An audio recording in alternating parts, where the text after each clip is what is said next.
¿Qué tal, hermanos? Buenas tardes. Gracias a todos los que ya están conectándose para nuestro estudio de hoy.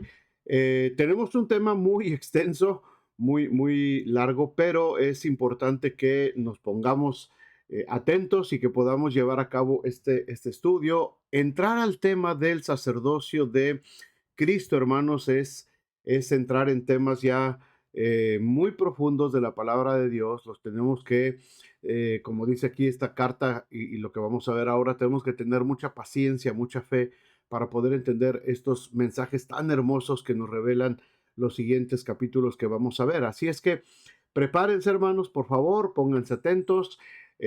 Probablemente alguien tendrá que ver repetidamente este video para poderlo asimilar un poquito mejor. Está bien, perfecto, lo podemos hacer así, porque esa es la manera como vamos aprendiendo cada uno de nosotros a escudriñar, ¿verdad? En los tesoros de la palabra de Dios. Así es que vamos a orar, vamos a darle gracias a Dios. Bienvenidos todos y entramos a nuestro estudio de hoy. Padre, muchas gracias por este tiempo que nos das. Gracias por esta tarde, Señor, para estudiar tu palabra, una tarde hermosa. Y Señor, gracias porque en tu palabra encontramos tantas promesas y tantas enseñanzas que nos llevan a final de cuentas, Señor, a entender mejor nuestro propósito como cristianos, nuestro rol en la vida, Señor, terrenal como cristianos, como representantes tuyos en la tierra, Padre, y son armas poderosas que tenemos para nuestra vida diaria, Señor, y para nuestras futuras generaciones. Gracias, Señor, por este tiempo y ponemos en tus manos este estudio en nombre de Jesús. Amén y amén. Bueno, pues el tema de hoy, hermanos, es adelante, ¿verdad? Arriba y adelante, como decía un político antiguo allá en México. Vamos hacia adelante y tenemos que entender esto desde esta perspectiva que nos está exhortando el escritor a los hebreos.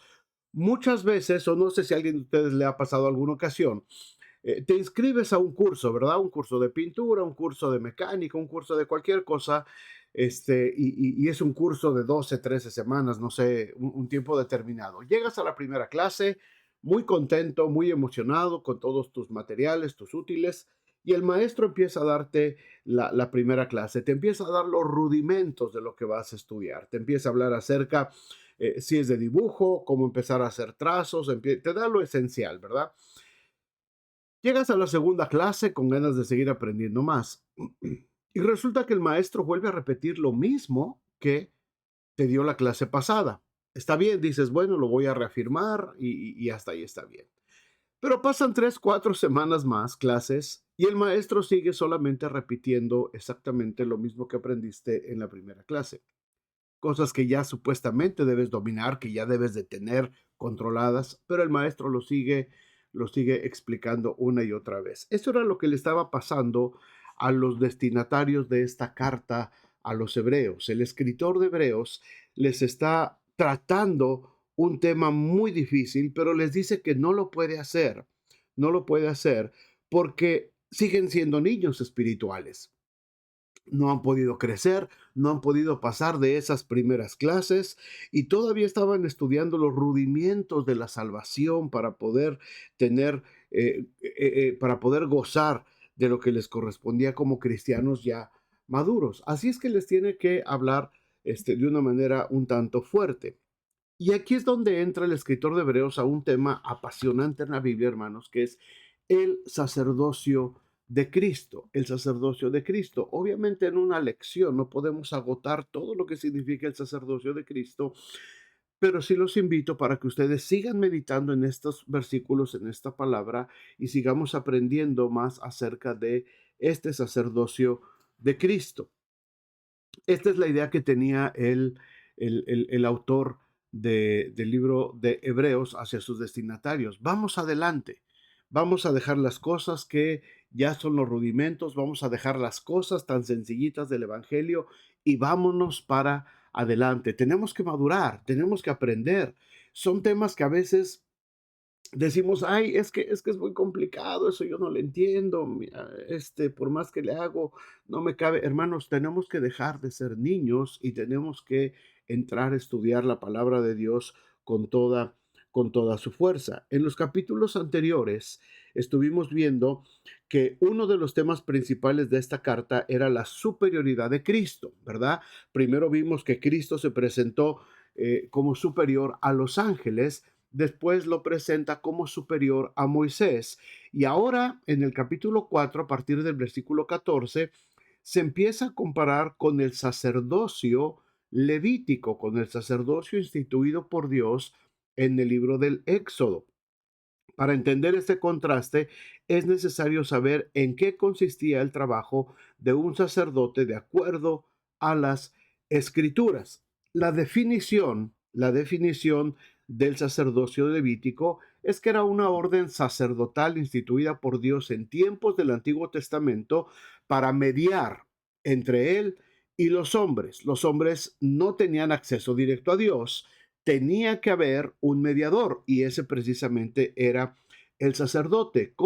Consistía de un sumo sacerdote, solamente había uno, un principal, era el sacerdote o jefe, y todos los demás que le ayudaban, y todos pertenecían a la tribu de Leví. A Dios le plació escoger a los descendientes de Leví para instituir la línea sacerdotal para el pueblo de Israel. Ahora, ¿cuáles eran los requisitos para ser sumo sacerdote?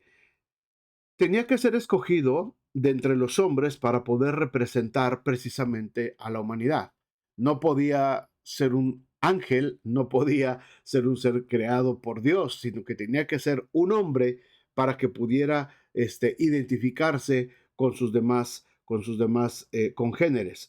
Nunca había campaña para aspirar al puesto, no era un puesto de elección popular, vamos a votar porque fulano sea ahora el nuevo sumo sacerdote, sino que era una designación llamada específicamente por Dios. Dios era el que llamaba al que iba a ser el sumo sacerdote. Por lo general era la línea de los hijos, ¿verdad? Era una línea de linaje.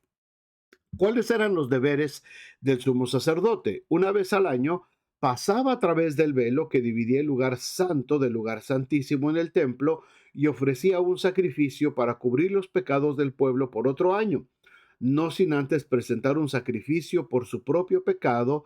También ofrecía otras ofrendas y era el representante del hombre ante Dios. Era el que representaba al hombre. Una sola vez al año él podía traspasar ese velo, y es importante aquí recordar de qué se trataba ese velo. Muchos de ustedes ya lo saben, lo recuerdan. El tabernáculo en el desierto que Dios le mandó a instituir a Moisés tenía los atrios, ¿verdad? El patio donde la gente se reunía. Allí había altares, había la fuente de bronce. Después estaba un lugar santo donde solamente estaban los sacerdotes, pero ese lugar santo estaba dividido por un velo, por una cortina gruesa. Y detrás de esa cortina era lo que se llamaba el lugar santísimo, donde estaba el arca del pacto del testimonio, y era el lugar donde el sumo sacerdote una vez al año podía entrar trayendo la sangre de los sacrificios para presentarla delante de Dios y que de esa manera Dios perdonara el pecado del pueblo. A eso se refiere, ese era el velo que había y esa era la función del sumo sacerdote. Ahora vemos entonces, vamos a nuestra Biblia, por favor, abran el capítulo 4, versículo 14 de, eh, de Hebreos. Déjenme ponérselos aquí. Aquí está mi Biblia. Ok, y aquí estoy yo.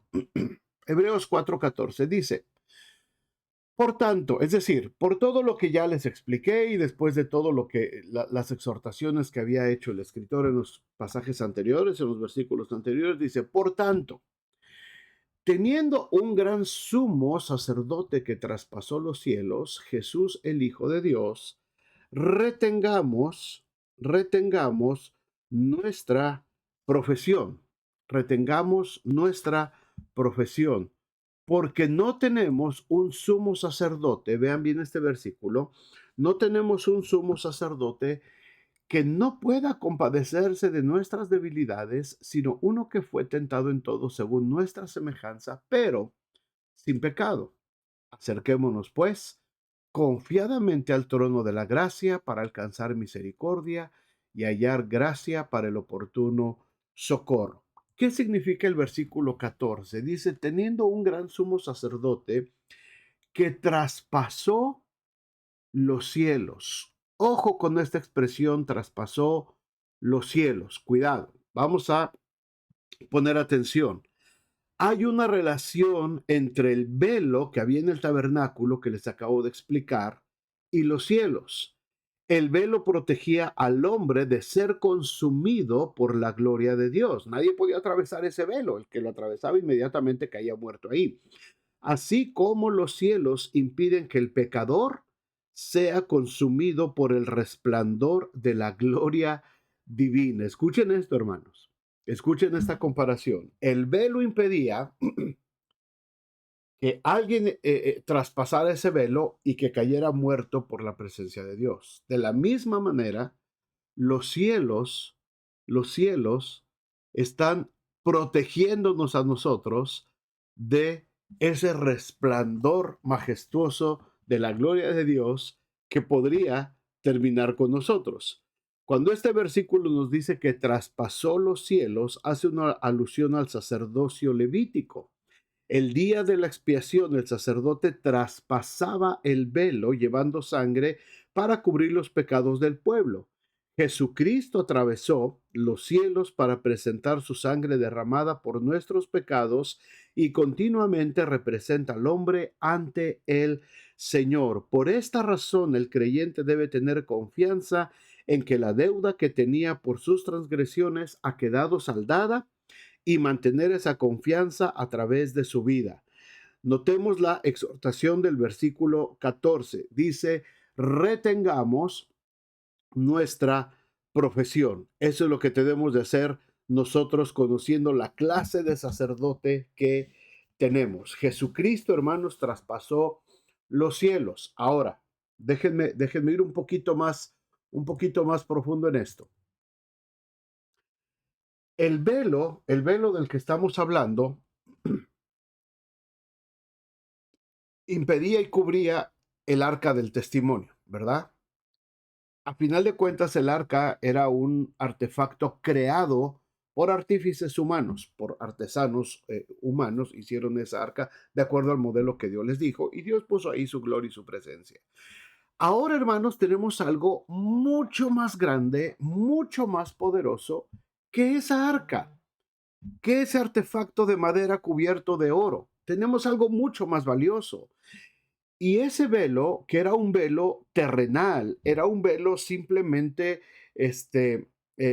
significativo ahí en el tabernáculo de Moisés en el desierto. Ahora, ahora, hermanos, hay algo mucho más grande. Por eso está hablando de la superioridad de Jesús en cuanto a su sacerdocio. Ahora el Señor Jesús no traspasó un velo hecho por manos de hombres. Dice que traspasó los cielos. Ya estamos hablando de un nivel de creación, ya estamos hablando de un nivel de lo que es la verdadera gloria de Dios. Lo que se representaba en esa arca de testimonio con sus querubines y todo eso, era solamente una probadita de lo que era la presencia y el poder de la gloria de Dios.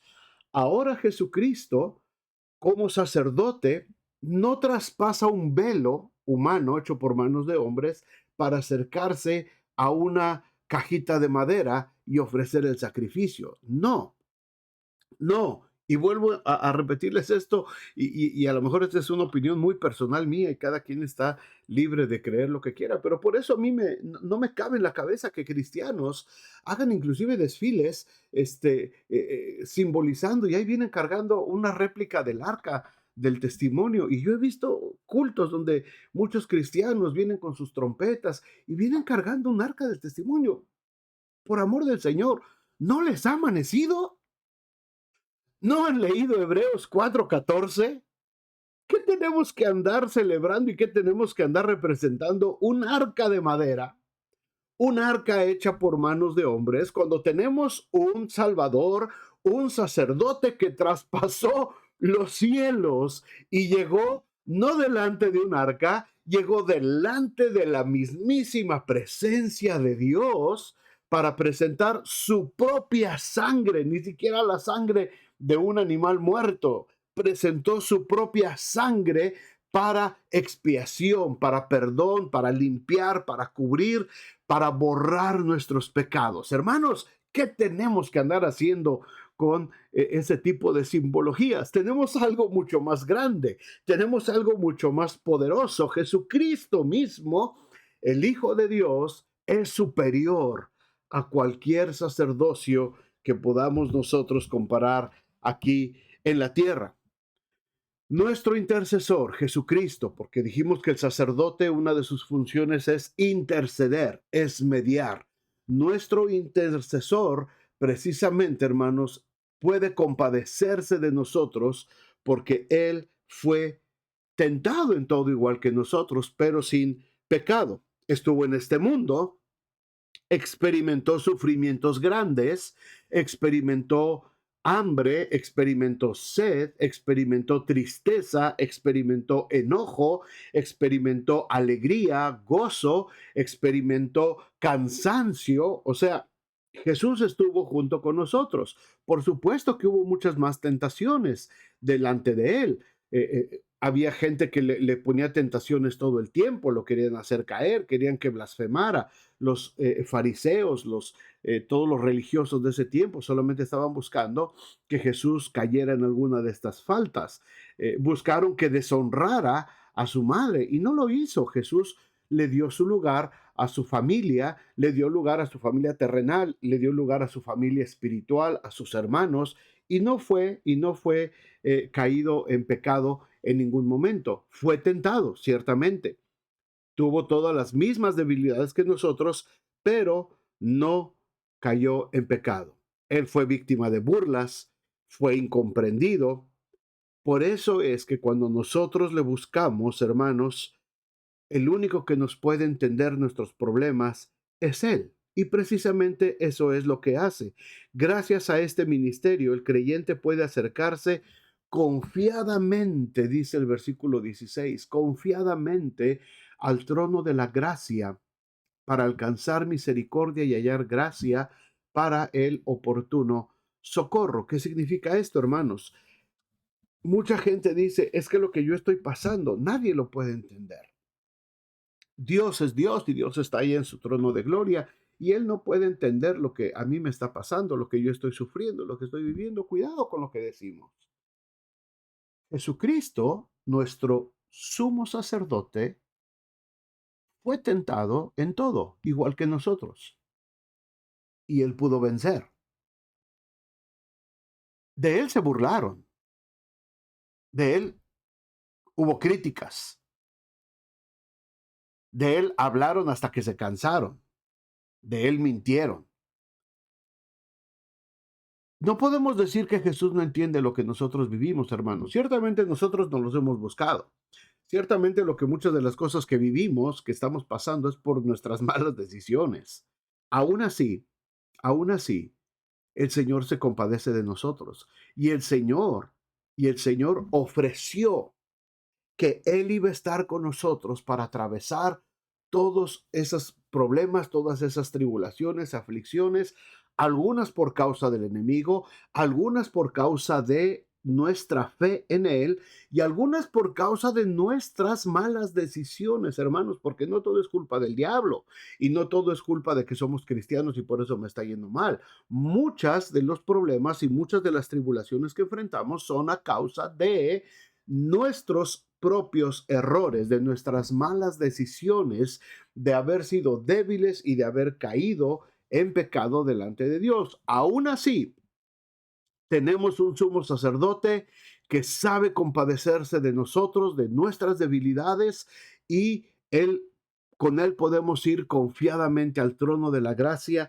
para encontrar el oportuno socorro. Hermanos, este es un versículo que usamos mucho, es un versículo que se repite mucho dentro de nuestras iglesias, este versículo 16 del capítulo 4 de Hebreos. Pero acercarse, pues, fíjense la siguiente palabra que dice: tenemos que acercarnos confiadamente. Pero esa confianza con la que nos acercamos al trono de la gracia no viene solamente porque somos muy buenos nosotros. Es una confianza que nosotros vamos desarrollando a través de nuestra vida cristiana. Por eso el escritor de Hebreos les tiene que amonestar a los hermanos, porque no sabían cómo acercarse confiadamente al trono de la gracia, porque no habían desarrollado esa confianza. Se habían quedado a la mitad, se habían quedado en los rudimentos y no habían desarrollado esa confianza para llegar al trono de la gracia y alcanzar misericordia. Así es que, hermanos, no solamente es repetir un versículo. Espero que escuchemos todos esto.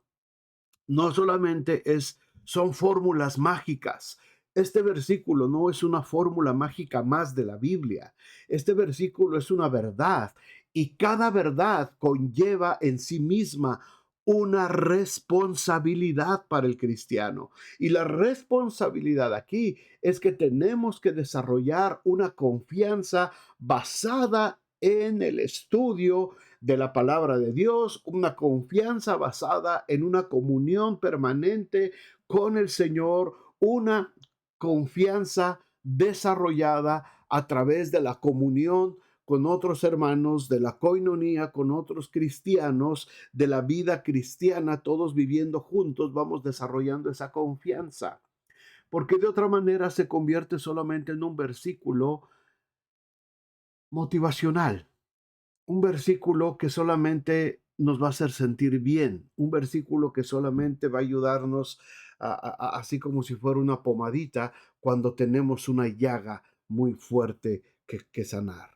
Hermanos, acercarnos confiadamente al trono de la gracia requiere responsabilidad como cristianos, requiere de madurez. ¿Cuáles son los requisitos del sacerdocio? Capítulo 5, vayan conmigo, allá a la vueltecita empezamos. Dice, porque todo sumo sacerdote tomado de entre los hombres es constituido a favor de los hombres en lo que a Dios se refiere, y para que presente ofrendas y sacrificios por los pecados, para que se muestre paciente con los ignorantes y extraviados, puesto que él también está rodeado de debilidad. Y por causa de ella debe ofrecer por los pecados, tanto por sí mismo como también por el pueblo.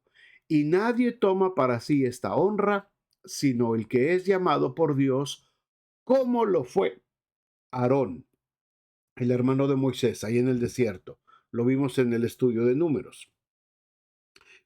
¿Qué es lo que todo sacerdote debía cumplir? Bueno, el primer requisito lo muestran estos versículos. Dicen que tenía que ver primero con que el sacerdote fuera humano 100%. La razón es que tenía que fungir a favor de los hombres. Tenía que haber similitud que hiciera posible que uno representara al otro. Otra razón por la cual el sacerdote debía ser hombre era para que pudiera entender al hombre respecto a sus fallas, a sus necesidades. El segundo requisito era que debía ser llamado por Dios, como dice este versículo 4. Ningún sacerdote se designaba a sí mismo. Todos ellos tenían que llenar estos requisitos básicos y si Cristo es uno de ellos, él también debía llenar estos requisitos. Es decir, nadie podía llamarse a sí mismo sacerdote o querer hacer las funciones sacerdotales si no era llamado por Dios para esa función. Fue lo que le pasó, si ustedes recuerdan la historia, al rey Saúl. Saúl iba a la guerra. Antes de ir a la guerra había que ofrecer sacrificios y eso solamente lo podía hacer el sacerdote. Y Samuel era el sacerdote. Saúl era el rey, pero el rey no estaba llamado al sacerdocio. Así es que cuando Saúl manda llamar a Samuel y Samuel se tarda en venir y Saúl se desespera porque se le estaba desertando el ejército, a Saúl se le hizo cosa fácil tomar, autonombrarse el sacerdote y empezar a hacer las funciones sacerdotales. Y en ese momento, cuando está empezando a ofrecer sacrificios, aparece Samuel y le dice, locamente has hecho. Y perdió el reino. El reino Dios se lo quitó de las manos a Saúl y a su descendencia. Dios es el que designa quién es el sacerdote. Dios es el que designa quién iba a tener esta función. Y lo hizo desde los tiempos de Aarón, desde Moisés y Aarón en el desierto. Así es que cuando llega acá, al tiempo de Jesús, ahora Cristo es nombrado sacerdote. Vean lo que dice los versículos 5 al 10, muy importantes estos versículos. Así tampoco Cristo se glorificó a sí mismo, haciéndose sumo sacerdote. Jesús no se identificó nunca, ni él se autoproclamó sumo sacerdote, sino el que le dijo, tú eres mi hijo, yo te he engendrado hoy. Como también dice en otro lugar, tú eres sacerdote para siempre. Y aquí viene una clave del sacerdocio de Cristo. Según el orden de Melquisedec. Más adelantito, en el capítulo 8, vamos a hablar un poquito más de Melquisedec. Ahorita nada más, bástenos recordar quién fue Melquisedec, aquel rey de Salem, ¿verdad? Que salió al encuentro de Abraham cuando Abraham regresaba de la guerra con 10 reyes y traía todo el botín y salió a su encuentro, dice el rey de Salem, y dice que este rey bendijo a Abraham y Abraham le dio los diezmos de todo lo que había conquistado en esa guerra y Melquisedec bendijo a Abraham. Más adelante en el capítulo 8 de este mismo libro de Hebreos vamos a hablar extensamente acerca de Melquisedec. Solamente ahorita recordemos quién fue Melquisedec y aquí abre este tema tan importante el escritor de Hebreos. Tú eres sacerdote para siempre según el orden de Melquisedec, no según el orden de Aarón. Vuelvo a insistir en esto. Ya no se trata del sacerdocio levítico, ya no se trata del sacerdocio de Israel, ya no tenemos ningún nexo con los rituales y con los sacerdotes y con todo lo que sucedía en Israel y sus campamentos y en toda su historia como nación. Ya no tenemos ese orden de sacerdocio de acuerdo a Aarón. Ahora el sacerdocio es según el orden de Melquisedec, cientos de años atrás, por lo menos 400, 800 años atrás de que existiera Aarón, existió el orden de Melquisedec y era un orden que venía directamente del cielo, no instituido bajo un sacerdocio humano. Entendamos esto, hermanos. Quiero que entendamos bien esto. Y Cristo en los días de su carne, ofreciendo ruegos y súplicas con gran clamor y lágrimas al que le podía librar de la muerte, fue oído a causa de su temor reverente. Y aunque era hijo, por lo que padeció, aprendió también la obediencia. Y habiendo sido perfeccionado, vino a ser autor de eterna salvación para todos los que le obedecen. Eterna salvación. Nuevamente otra vez el tema del sacerdocio. Eterna salvación. El sacerdote solamente podía expiar el pecado del pueblo de manera temporal. Lo tenía que estar haciendo cada año. Cada año tenía que entrar, abrir el velo del lugar santísimo, traer la sangre del sacrificio y por un año entero el pecado estaba perdonado para toda la nación de Israel. Aquí estamos hablando, hermanos, de eterna salvación. Eterna salvación para todos los que le obedecen. No es para todos aquellos que solamente se dicen ser cristianos. No es para aquellos que dicen que van solamente a una iglesia. Es para todos los que le obedecen. Y fue declarado por Dios, sumo sacerdote, nuevamente, según el orden de Melquisedec, no de Aarón, no el sacerdocio levítico. Se va a un sacerdocio mucho más anterior. Se va al momento en que Dios mismo se encarna en ese sacerdote Melquisedec para confirmar la promesa que se le estaba haciendo a Abraham. Así es que cuando empieza el escritor de Hebreos, hermanos, a meterse en este tema tan profundo, tan interesante, y que nos habla de que Jesús fue verdaderamente humano, estuvo sujeto a todo ese tipo de situaciones y refiere aquí cuando estuvo en Getsemaní, que estaba clamando al que le podía librar de la muerte, que fue oído a causa de su temor reverente, habla acerca de esos momentos tan difíciles que Jesús enfrentó para morir por nosotros, hermanos. Así que no podemos decir que el Señor no sabe lo que estamos pasando. Tú no puedes decir que Dios no entiende la situación que estás viviendo. Tú no puedes decir que Jesús no conoce el problema que estás enfrentando y lo que estás sintiendo en este momento, sea cual sea. Puede ser enfermedad, puede ser familiar, puede ser financiero, puede ser de ánimo, te sientes deprimido, lo que sea. No puedes decir que Jesús no lo entiende. Jesús fue verdaderamente humano y se compadece de nosotros.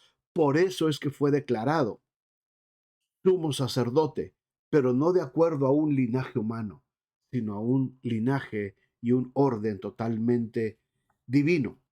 Cuando entra el escritor de Hebreos aquí, en este tema, y está abordando este tema del sacerdocio, tiene que interrumpir su discurso. ¿Por qué? Porque recuerda la condición de la gente a la que le está hablando. A los hebreos que por no querer batallar más con la persecución, estaban queriéndose volver al judaísmo, estaban queriendo renunciar a su fe, estaban queriendo darle la espalda a lo que habían creído por medio de los discípulos y de los apóstoles y de la iglesia. Estaban queriendo regresar al judaísmo para tener una vida más cómoda. Así es que tiene que interrumpir el tema del sacerdocio de Cristo y entonces meter una exhortación fuerte para ellos. Dice, acerca de esto tenemos mucho que decir y difícil de explicar, lo reconoce, por cuanto os habéis hecho tardos para oír. Fíjense bien, hermanos, esta amonestación, y quizás para alguno de nosotros. Dice que os habéis hecho tardos para oír. Esto implica que antes no eran así. Antes no eran así, pero ahora habían cambiado y estaban retrocediendo. Y otra vez el siguiente versículo lo dice, porque debiendo ser ya maestros después de tanto tiempo, tenéis necesidad de que se os vuelva a enseñar cuáles son los primeros rudimentos de las palabras de Dios. Y habéis llegado a ser tales que tenéis necesidad de leche y no de alimento sólido. Ojo, hermanos, no está hablando aquí de cristianos que no han avanzado en su vida cristiana, que no han avanzado en su conocimiento de la palabra de Dios, que no habían escuchado lo suficiente para crecer. Está hablando de cristianos que ya habiendo conocido bastante de la palabra de Dios, retrocedieron. Es muy diferente. Un cristiano recién convertido, un cristiano que apenas está empezando a conocer, como dice aquí, la leche espiritual, los rudimentos. No es igual un cristiano que acaba de llegar a la iglesia y apenas está empezando a conocer del Señor, que un cristiano que tiene ya muchos años en la iglesia, que ya estaba en este nivel, que participaba, que escudriñaba, que entendía, que leía, que inclusive hasta predicaba y de pronto retrocedió. Es muy diferente. Y a eso se refiere este versículo, hermanos. No a cristianos nuevos en la fe, no a gente que apenas está llegando a la iglesia y que está empezando a conocer del Señor, sino a aquellos que ya conociendo retrocedieron. Esta es una condición muy peligrosa. Es una condición muy peligrosa. Os habéis hecho tardos para oír. No eran así. No eran tardos para oír. Era gente que se animaba, era gente que buscaba siempre del Señor, los primeros en llegar al culto, los primeros que estaban en las reuniones especiales, llegaban al grupo de varones, llegaban al grupo de mujeres, llegaban a los cultos de oración, al estudio bíblico. Era gente que estaba constante, aprendiendo, estudiando, conociendo de la palabra de Dios. se estaban entrenando, estaban ganando conocimiento, estaban teniendo buena relación con Dios, estaban cambiando sus actitudes de vida, estaban mejorando su forma de vida, su testimonio. Iban bien y se volvieron tardos y llegaron a ser tales, es decir, descendieron su nivel y llegaron a ser tales que otra vez necesitan empezar a tomar leche espiritual porque dejaron el alimento sólido. ¿En qué consisten la leche y el alimento sólido? Versículo 13 dice, y todo aquel que participa de la leche es inexperto en la palabra de justicia, porque es niño. Pero el alimento sólido es para los que han alcanzado madurez, para los que por el uso, tienen los sentidos ejercitados en el discernimiento del bien y el mal. Hermanos, la madurez no tiene que ver con años, ¿ok? No tiene que ver con cuántos años tenemos en la iglesia. Tiene que ver la madurez cristiana con cuánto de Cristo hay en nuestra vida. ¿Cuánto de Cristo estamos viviendo nosotros? ¿Cuánto de Cristo se refleja todos los días en nuestras conductas, en nuestras actitudes, en nuestra forma de vivir? ¿Cuánto de Cristo estamos reflejando? Eso es madurez cristiana. ¿Cómo reaccionamos ante las situaciones de la vida? ¿Cómo reaccionamos ante la adversidad, ante la tribulación? ¿Cómo lo hacemos? Eso es lo que demuestra la madurez cristiana. Puede ser un cristiano que tiene 10 años en la iglesia y ser totalmente inmaduro. Puede ser un cristiano que apenas tiene un año en la iglesia y puedes reflejar una madurez mucho más alta que otras personas dentro de la iglesia. La madurez tiene que ver con cuánto hemos asimilado del Señor. La sabiduría, el conocimiento que tenemos de Cristo, por supuesto que nos van a ayudar. Cuánto conocemos de Biblia, cuánto conocemos de doctrina, cuánto conocemos de la profundidad de las escrituras. Eso nos va a ayudar. Pero mucha gente que tiene mucho conocimiento de la palabra de Dios, que sabe todas las doctrinas y que se sabe la Biblia de memoria, pero su vida no lo refleja, es totalmente inmaduro, es un niño en el Señor, aunque tenga mucho conocimiento bíblico. La madurez viene a través de lo que reflejamos en nuestra vida.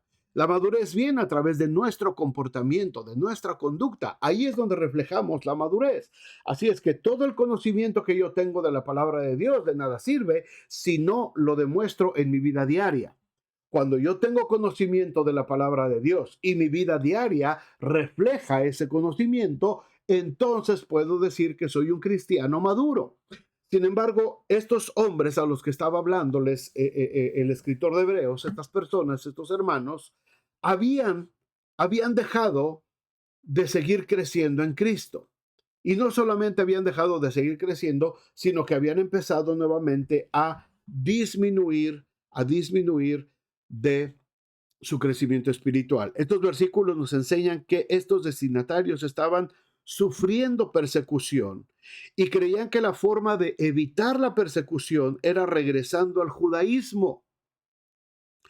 Conocían las escrituras, pero no sabían cómo usarlas en la situación por la que estaban pasando. Con esta actitud estaban demostrando su inmadurez, la cual les estaba llevando a un gran peligro. No sé si alguno de ustedes o casi todos nosotros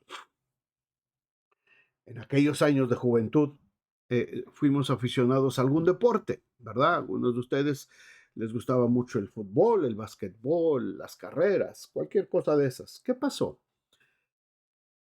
Y hemos visto historias incontables en la televisión también, ¿no? De grandes deportistas.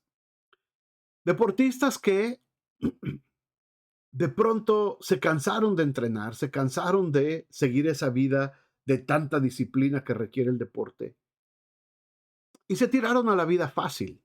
Muchos deportistas tuvieron dinero, tuvieron buena posición económica y se retiraron y se dedicaron a la vida fácil. Después de un tiempo, a veces hemos visto eso y hasta causa risa. A veces vemos que va a haber un reencuentro, ¿verdad? Y entonces una selección de fútbol, por ejemplo, contra otra selección ya de veteranos, de gente que ya dejó el deporte, gente que dejó hacer deporte, que se dedicó a otro tipo de cosas y que dejó de practicar el deporte. Es gente ya con sobrepeso, es gente ya que no tiene ninguna habilidad, es gente que ya, la verdad, dan risa. Después de ser admirados por todo lo que hacían, llegan a provocar risa de la condición en la que están. ¿Por qué? Porque dejaron de entrenar, porque dejaron de desarrollar sus cuerpos, porque dejaron de lado la disciplina con la que tenían que estar viviendo. Cuando un deportista ya retirado quiere volver otra vez al deporte y regresa al gimnasio, va a tener muchos problemas para volver a entrenar. Su cuerpo ya no va a responder igual. Sus sesiones de entrenamiento van a ser ahora un verdadero calvario. Lo que antes era divertido y emocionante se van a convertir en un verdadero calvario. ¿Por qué? Porque dejó de entrenar, porque dejó de crecer, porque dejó de madurar en el deporte. Cuando hemos dejado nuestro entrenamiento, hermanos, para vivir una vida más fácil, nos va a costar mucho trabajo regresar a nuestro nivel de madurez espiritual, de vida cristiana. Estos mismos pasos se pueden ver en los destinatarios del libro de Hebreos. Tenían suficiente entrenamiento para ser maduros. Ya lo sabían, porque dice el versículo 12, ustedes debiendo ser ya maestros, ya tenían que ser maestros. ¿Por qué? Ya tenían tiempo escuchando la palabra de Dios, pero estaban pasando por muchas persecuciones y algunos de ellos optaron por buscar una vida más fácil. Se les había olvidado la ayuda que Dios ofrece dentro de los problemas y habían retrocedido a su infancia espiritual. Alguien ha dicho que la madurez es la capacidad de tomar verdades bíblicas y aplicarlas a cada situación de la vida. Esto es exactamente lo que no pudieron hacer los hebreos, por lo tanto eran inmaduros. Verdades bíblicas aplicadas a la vida diaria. Esa es la madurez cristiana. Conocer las verdades bíblicas y aplicarlas. Por esto el escritor tuvo que dejar a un lado la enseñanza sobre el sacerdocio y en su lugar hacerles una exhortación bastante severa. Ya tenían que ser maestros, pero siguen siendo niños, siguen siendo inmaduros y no podían saber acerca del bien y del mal. Capítulo 6. Vamos con tiempo, sí, en los últimos minutos. Dice, por lo mismo, ¿verdad? Que les está exhortando. Por tanto, por tanto, dejando ya los rudimentos de la doctrina de Cristo, vamos adelante a la perfección, ¿verdad? De aquí sale el tema de hoy. Adelante. Ya déjense de cosas, déjense ya de inmadureces, déjense de estos rudimentos. Vamos adelante a la perfección, no echando otra vez el fundamento del arrepentimiento de obras muertas, de la fe en Dios, de la doctrina de bautismos, de la imposición de manos, de la resurrección de los muertos y del juicio eterno. Y esto haremos si Dios en verdad lo permite. Fíjense qué doctrinas tan importantes, las doctrinas que son, por supuesto, la base de la fe cristiana. El escritor de Hebreos dice, ya, dejen esas doctrinas ya, es la basecita, hombre, son los fundamentos. Ya dejen eso ahorita por la paz y vámonos hacia la perfección, a cosas más profundas. Hermanos de aquí de nuestra iglesia local, en Vida Nueva, muchos de ustedes ya tomaron el curso de principios bíblicos de la vida cristiana, el curso de discipulado que le llamamos. Son 12 lecciones. Y siempre se los he dicho, y ahí el libro lo dice al principio, estos son los fundamentos.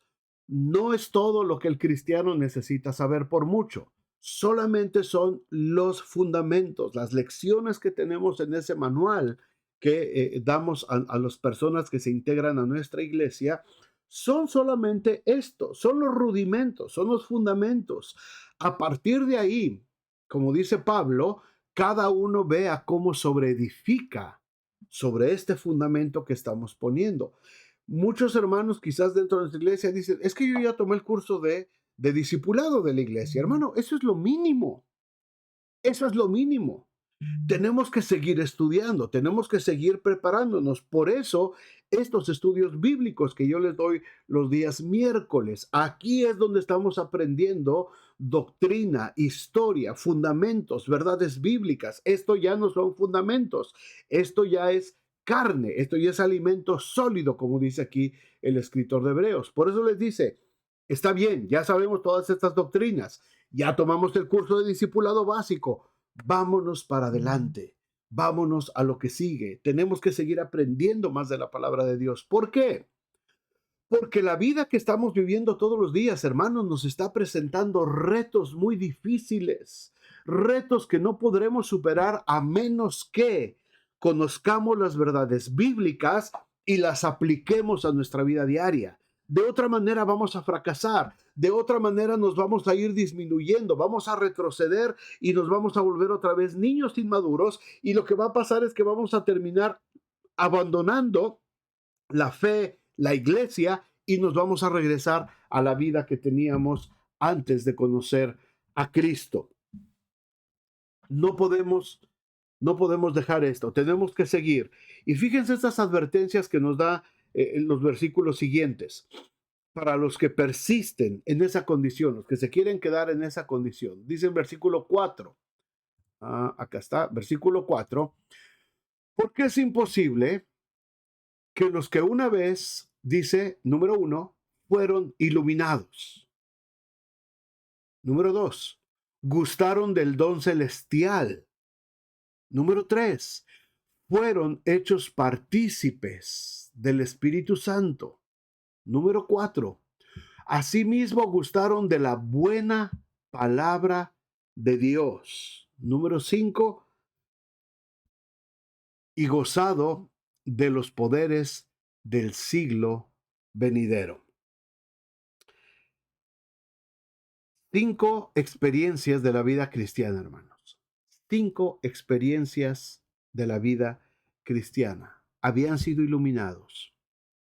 ¿Qué significa esto? Que habiendo vivido en tinieblas, la luz de Cristo ya había resplandecido sobre ellos. Habían disfrutado del don celestial. Habían sido salvos por la fe en Cristo. Reconocieron, como el carcelero de Filipos, ¿qué debo hacer para ser salvo? Y entregaron sus vidas a Cristo. Habían disfrutado del don celestial. 3, habían sido hechos partícipes del Espíritu Santo. El Espíritu Santo ya había descendido sobre ellos. El Espíritu Santo les había bautizado. Número 4, habían disfrutado de la palabra de Dios. Y miren que ellos no la tenían como la tenemos nosotros, en nuestras Biblias.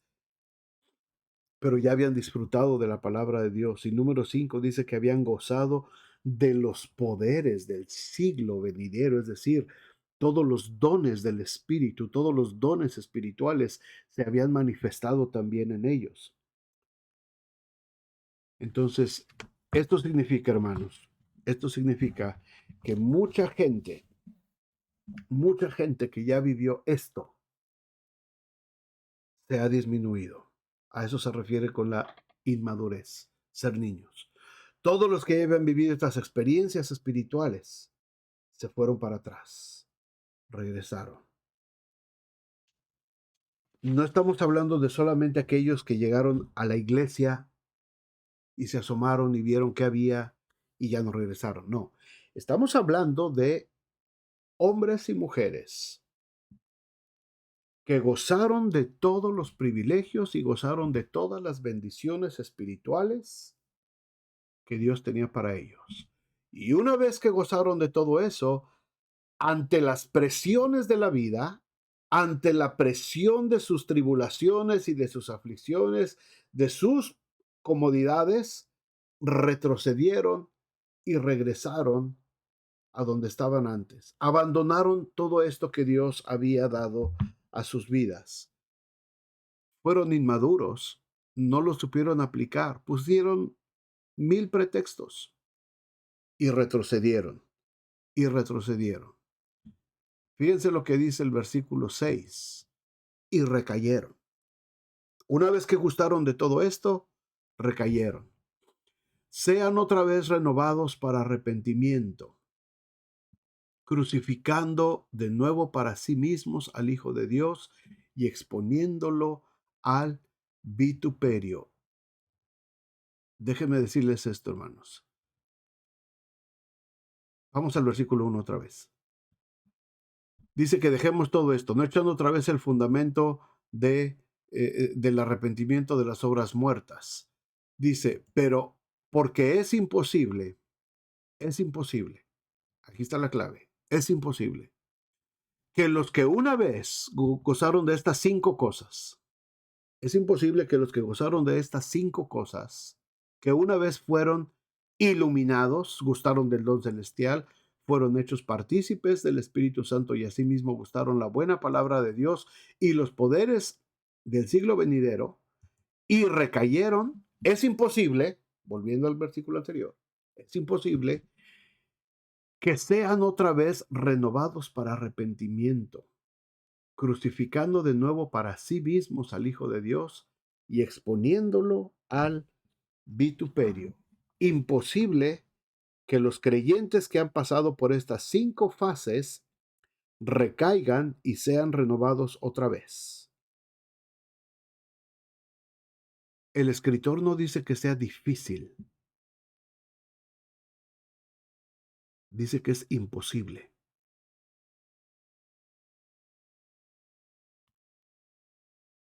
Lo imposible se refiere a ser renovados. Si recaían regresando al judaísmo, sería imposible que fueran renovados otra vez. En otras palabras, hermanos, mientras vivieran, serían dejados en el estado de desgracia al que habían escogido regresar. Esto es difícil, hermanos, y es una exhortación muy difícil. Y no es porque Dios no los quiera restaurar, y no es porque Dios no quiera darles una segunda oportunidad, hermanos. Aquí el problema es que cuando alguien que ya gustó de todas las bendiciones espirituales, ya disfrutó de todo lo que Dios le ha dado, y desciende otra vez al nivel en el que estaba, a vivir otra vez en ese mismo nivel, va a ser imposible que regrese otra vez. Va a ser imposible. ¿Por qué? Porque el mundo, una vez que te vuelve a absorber, no te va a soltar. No te va a soltar. No te va a soltar. Ojalá hubiera algunos que regresaran. Pero aquí dice que es imposible volver otra vez a crucificar al Señor. Versículos 7 y 8 dice, porque la tierra que bebe la lluvia, que muchas veces cae sobre ella y produce hierba provechosa a aquellos por los cuales es labrada, recibe la bendición de Dios. Pero la que produce espinos y abrojos es reprobada. Está próxima a ser maldecida y su fin es ser quemada. Ser quemada completamente. Es la misma tierra. Una recibe buenas semillas y otra recibe malas semillas. Terminamos estos últimos versículos con otras enseñanzas. Versículo 9 dice, pero en cuanto a vosotros, oh amados, estamos persuadidos de cosas mejores y que pertenecen a la salvación, aunque hablamos así. Porque Dios no es injusto para olvidar vuestra obra y el trabajo de amor que habéis mostrado hacia su nombre, habiendo servido a los santos y sirviéndoles aún.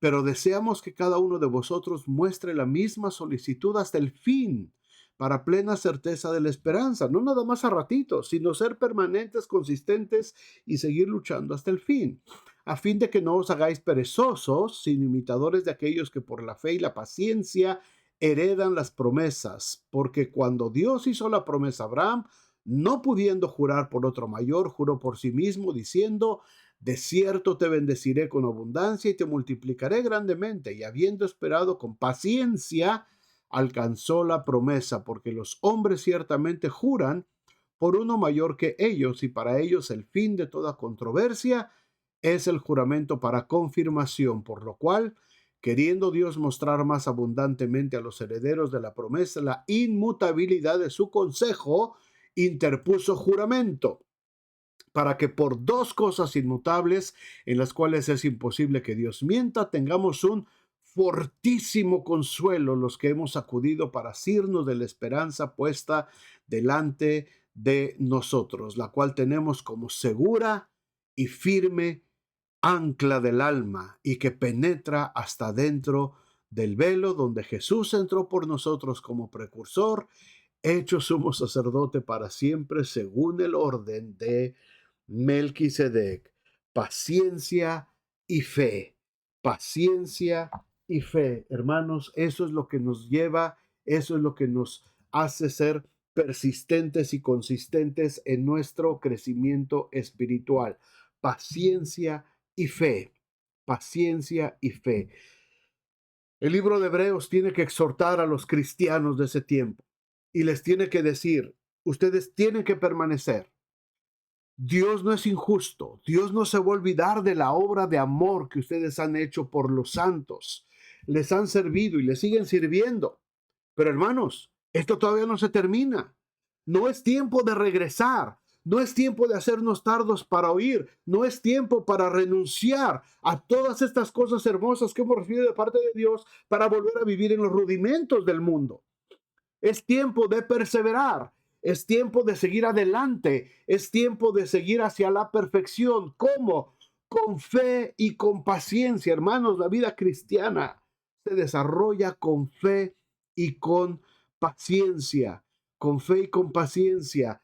Esto es lo que nos va a dar, y me encanta este versículo 19, hermanos, en este juramento que hace Dios, en esto que Dios establece para que nosotros tengamos, dice, un ancla firme para nuestra fe. Estamos anclados en fe, hermanos. Dios nos ha dado un consuelo grande, un consuelo fuerte a los que hemos acudido a asirnos de la esperanza puesta delante de nosotros.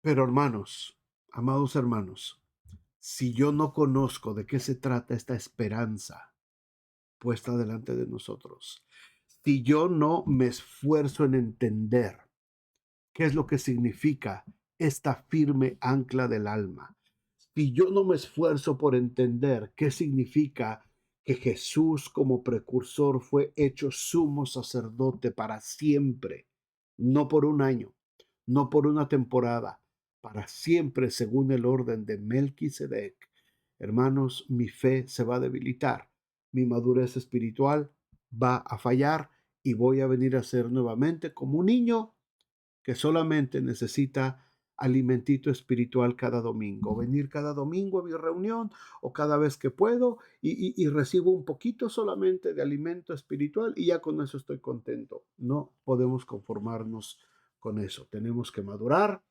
ir adelante hacia la perfección. Padre, muchas gracias por estos hermosos versículos del libro de Hebreos, Señor, desafiantes, nos exhortan, nos amonestan, nos hacen ver nuestra condición, Señor, y nos hacen reflexionar acerca de cuál es nuestra responsabilidad como cristianos. Padre, ayúdanos, por favor, a todos a seguir adelante siempre hacia esta perfección que tú nos has mandado. Señor, que cada una de estas profundas verdades bíblicas las podamos convertir, Señor, en conductas, en actitudes que demuestren que Jesucristo vive a través de nosotros, que hemos sido iluminados por ti, que hemos gustado del don celestial, que hemos recibido el Espíritu Santo, Señor, que nos hemos aferrado a ti y que tenemos la seguridad de esta salvación, Padre, en medio de nosotros. Señor, que nunca, nunca seamos de los que retroceden para perdición, sino de los que perseveran para vida eterna. Gracias, Señor, por este tiempo y gracias por este precioso, precioso estudio del libro de Hebreos. En nombre de Jesús, amén y amén. Pues muchas gracias, mis amados hermanos. Gracias a todos. Espero que la próxima semana volvamos a vernos y que podamos tener tiempo vamos a seguir hablando del sacerdocio de Melquisedec, así es que denle otra repasadita, lean con calma estos versículos, medítelos en su corazón, léanlos en voz alta para que puedan escucharse y puedan percibir lo que el Señor está diciéndonos a través de su palabra. Que Dios les bendiga, nos vemos el domingo en nuestro servicio a las 11 de la mañana. El Señor esté con ustedes.